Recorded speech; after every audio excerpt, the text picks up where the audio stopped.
Hello, viewers.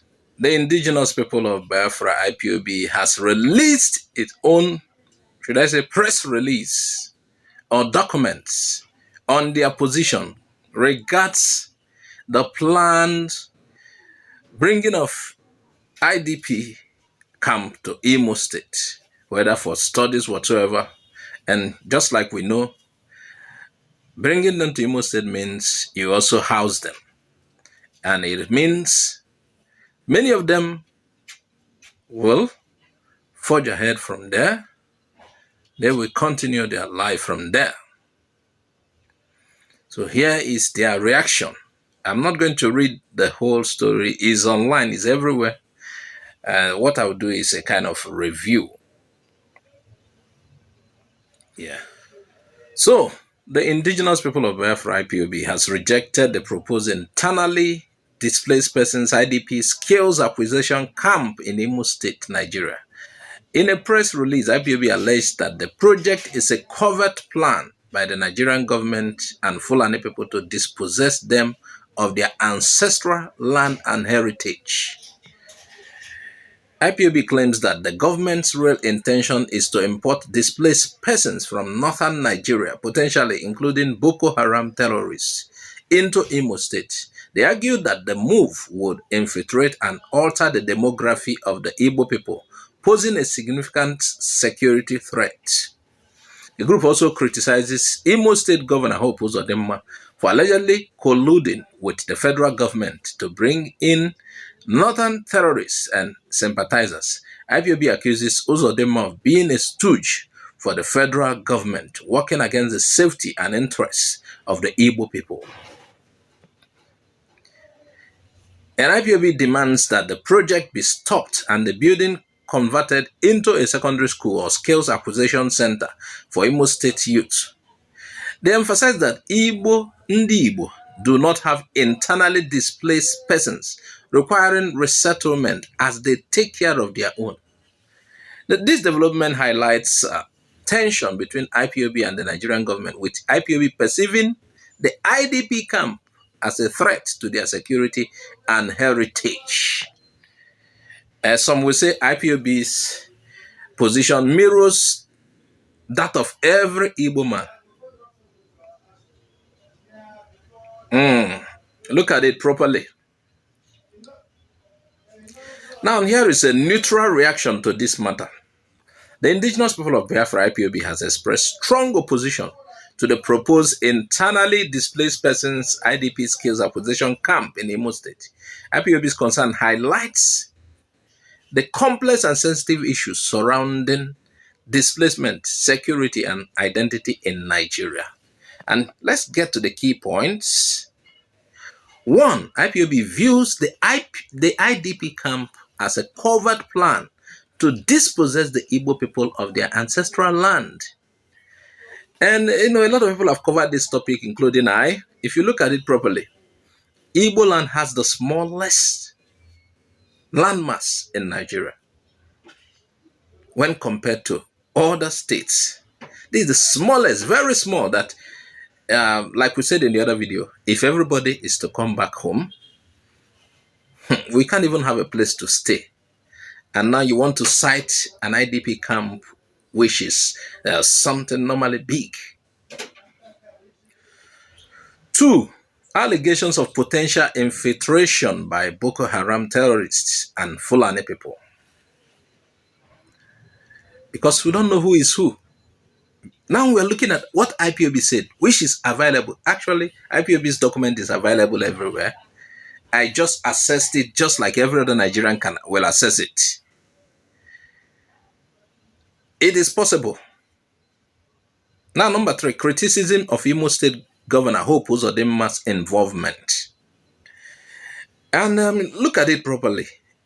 When people are bringing a particular kind of thing to your area, you should pause and think, why would they cite such in your place? First of all, in the Southeast, we don't have internally displaced people. Now, somebody is importing internally. If this is true, Somebody is importing, if this is true that this is happening, somebody will import internally displaced people to your state. And you didn't give it a kind of thought and, oh, bring them. That kind of motive is ulterior. So for a governor of a state not to pause and think about what the implications will be, quickly you have accepted. You begin to wonder if such person is ripe to be a governor. Of course, we know how Hope Uzodimma came to be governor in Imo State. And it's like, for some, and in many quarters, he's doing the bidding of the people who placed him there. He didn't actually win. He did not give this a thought. If truly they are bringing these people, he did not give it a thought. Quickly, he did not consider that Imo State is very small and that there are no internally displaced people in Imo State. Now, the fourth one, emphasis on Igbo's self-sufficiency in addressing displacement. And this development underscores, one, deep-seated ethnic and regional tensions. And if this is not addressed and you are trying to bring in, are you trying to cause problems or resolve them? Number two, trust deficits between IPOB and the Nigerian government. Of course, you already know that. Number three, complex historical and cultural contexts. Now, further, let's look at the implications of IPOB's opposition to the IDP camp in Imo State. Here are the political implications. One, escalating tensions between IPOB and the Nigerian government. Yes. Number two, potential arrest and protests in Imo State and surrounding regions. Number three, increased polarization along ethnic and regional lines. Now, here is the security implications. One, perceived threat of Boko Haram infiltration and terrorist activities. Two, risk of communal clashes and violence. Three, potential disruption of peace and stability in the region. Now, the social implication. One, heightened sense of insecurity among Igbo people. Two, fear of cultural and identity erosion. Three, potential displacement and marginalization of Igbo communities. Now, the economic implications. One, potential disruption of economic activities in Imo State. Two, impact on investors' confidence and regional development. Three, increased economic burden on local communities. Now, international implications.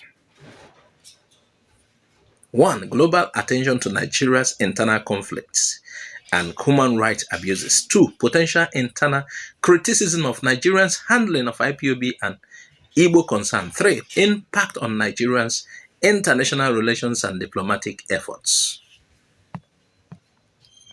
Humanitarian implications. One, potential neglect of genuine IDPs in need of assistance. Two, increased vulnerability of displaced persons to exploitation. Three, humanitarian crisis and potential loss of life.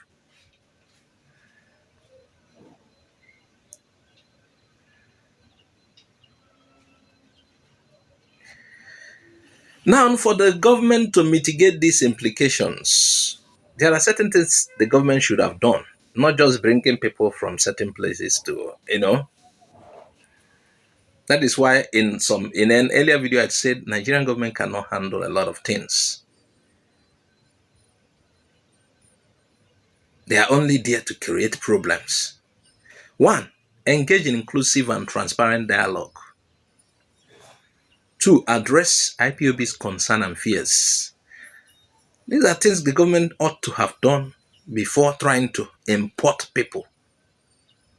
That their culture, their way of living, everything do not properly align with the others. If they're actually doing that, planning to do that. Now, three, ensure accountability and security measures. Four, prioritize humanitarian needs and protection. Foster national cohesion and reconciliation. The government need to have done all of this before considering moving people. Meanwhile, most people have said the government know what they are doing. They know what they are doing. Can you imagine if this is what the people already feels about the governments and their actions? Would you rather solve problem than cause more problems?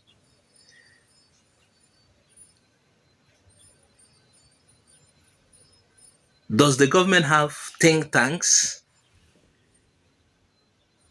Are they there to create problems or solve problems? This is where I will leave it. What we just did was to look at IPOB's position. Does it align with the interests of every Igbo person?